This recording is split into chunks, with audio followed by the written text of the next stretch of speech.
Hello mga kapersa, blue screen pa. Tapos nag-loading lang. Yan, paglo-loading niya. Black screen, tapos ang tagal nag-loading talaga oh. Nakatulog ka. Okay, i-fast forward na natin ito. Okay, masama ang kanyang pakiramdam ng PC na ito. Ang ginabatsyag niya ay kakaiba oh. Loading talaga, hang, off.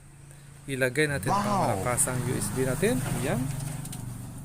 Abrihan natin ang baol. Okay.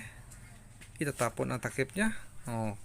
Ilagay naman ang kanyang USB sa yan. Ilagay mo ang kanyang lagay. Ilang lagay niya. Yan. Ito pasok mo dyan. Siyempre, tanggalin naman natin ang internet connection para hindi tayo ma-detect ni Elon Musk. Okay. Yan, tanggalin natin yan. Okay, para hindi ma-detect ang OS natin. Siyempre, i-on mo na. Yan, paandarin mo na. Press ang delete. Para sa BIOS setting. Press mo yan. Hulugan natin ng piso muna para mag-open ang monitor. Siyempre, punta tayo sa BIOS. I-press natin yan. 1, 2. Ang first option, yan, boot option number 1. Dapat USB dyan, yan o, ang Jet Plus, yan ang USB, dyan ang dapat i-first boot natin. Yan, i-enter mo lang. Yan, ang Windows 1 naman, ang boot number 2, kailangan hard disk. I-click mo lang yan siya. Yan, F10 to save. Press enter. Siyempre lalabas na siya. Press mo lang yan. Pagkatapos mo i-press yan, okay, magra-run na yan ang USB. Yan, lalabas na si Windows. I-click next. Wala tayong code. Yan lang sa yan, i-click natin yan. Siyempre hanapin natin ang Silverlight SE. Kompletong version yan, without Defender pa. Package na package. In-next mo na yan mga persa. Okay. Pagkatapos mo i-next, yan, I accept, agreement. Yan, sa baba ka. Yan. Siyempre yung nakita mo mga partition yan, mga reserve, delete. Delete na natin yan. Yan, delete. Delete yan siya. Delete mo yan lahat. Basta na-backupan mo na, nakuha mo mga important files mo. Pwede mo na siya deletein. Delete. Deletein mo na para hindi makita ang ating mga kwan dyan. Yan, mga sekreto. Deletein mo yan. Yan. Delete, okay. Gagawa ka, i-new mo yan. Click, okay. In-next mo. Simple sa baba ka para dyan ang OS. I-click mo lang next. Hintayin mo lang yan siya mga kapersa. 0%. Pwede ka na muna matulog or mag-load. Iwan ko sa'yo kung anong gawin mo. Basta iwan mo yan muna. Luluding mo lang siya kung gusto niya. Matatapos din yan siya. Pag mag-loading yan siya, siyempre matakaan siya. Hintayin mo lang Yan. Loading pro. Bilang ng percent niya. 92, 93. Matatapos din yan siya. A few moments later.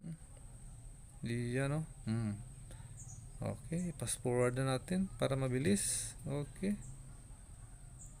96, 97. Few inches later. Ayan na, 98. Okay, finish na. Hintayin mo lang siya, mag-check na yan sa lahat. Okay, pag mag-X yan sa ibig sabihin, wala na kayo. Joke lang, okay. Automatic restart yan siya. Nice. Hayaan mo lang. Huwag mo lang i-enter kay automatic read pa ang kanyang program. Yan. Hayaan mo lang siya. Tuloy-tuloy yan siya sa agos ng buhay. May labas yan. Hayaan mo lang baka i-press mo yan karon. Wala hayaan mo lang. Starting din siya. Yan. Lalabas yung mga get ready niya.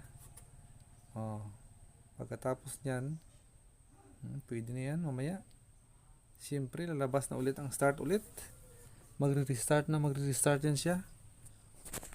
Para tagos siya. Matalab gid siya. Oo. Ayan, get ready. Ayan, lapit na matapos ang pag-format. Few inches later. Okay. Nag-restart siya ulit. Ayan na. Huwag mo yung i-enter kay maglo-loading na yan siya. Oh. Ayan. Mabilisan lang. Hindi ka na magproblema. Oh. Tapos na mag-last loading, alam mo na. Oh. Wow! Oh, next ka lang. Finish. Yan. Yan namang stepping lang yan. Easy. Tapos na. Oh. Pang malakasang reformat yung mga persa. I-reveal na natin. Preparing Windows. Ipapas forward lang natin para matapos na. Okay. Here I come. Oh, here I come. Oh. Good na. Siyempre, mag-black screen yan maya-maya. Oh, automatic yan siya mag-install ng kanyang drivers. Oh my God! Yan. Yan ang ating hard disk. Yan ang USB. Restart muna natin. Sana yung restart dito. Oh, wala dito. Restart natin. Yan. Restart. Parang program. Kakopy talaga siya. Siyempre kakopy siya. Hindi siya mahuhulugan. Yan. Yan mo lang siya mag-restart. Okay. Restart. Oh. Marami siyang restarting. Nag-install na siya ng program niya. Mga updates ng mga program. Yan. Okay. Loading na siya ng loading. Pagkatapos yan, wala na siyang lag. Paano masabi? Oh. Gnome lang. Okay. Yan. Patapos na. Tapos, wala nang lag yan. Shutdown. Kunin na natin ang USB. Tapos tayong format. Okay. Tapos na. Kunin natin ang USB. Pwede natin itapon ito. Thank you for watching.